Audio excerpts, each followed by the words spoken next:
1,500 remote public school sa bansa. Masusuplayan na daw lakay ng kuryente. Good news yan. Alamin natin ang buong detalye mula kay RH15, Giselle Ricafort. Giselle. Sister Ella, kay 1,500 pampublikong paaralan sa malalayong lugar sa bansa magkakaroon na ng supply ng kuryente. Ayon sa Department of Energy, ito'y matapos seryuhan ng Department of Education at National Electrification Administration ang isang memorandum of agreement para maglagay ng solar photovoltaic o PV system sa mga eskwelahan. Sa ilalim ng kasunduan, inatasan ng DepEd na tukuyan at bigyang prioridad ang mga paaralang nangangailangan ng kuryente, pangasiwaan ang pagkuha ng kinakailangang mga pahintulot mula sa mga kaukulang unit ng pamahalaang lokal at magbigay ng kaukulang suporta sa logistika at pinansyal para sa pagpapatupad ng mga proyekto.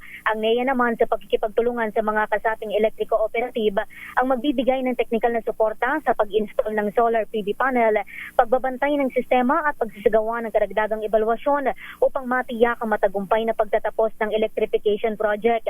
Ayon kay Lotilla, 1/3 sa 1,500 paaralan na walang kuryente ang mga nasa lugar na apektado ng konflik kagaya ng North Cotabato, Sulu, Zamboanga del Sur at Negros Oriental. Binanggit ng Energy Secretary na bahagi ito na mas pinalawak na target ng administrasyon ni Pangulong Bongbong Marcos na makamit ang 100% nationwide household electrification sa 2028. Pero kulang anya ang kasalukuyang budget na nasa 2 hanggang 3 bilyong piso mula sa tinatayang 85 bilyon hanggang 100 bilyong pisong kinakailangan upang makamit ang nasabing target ng pamahalaan.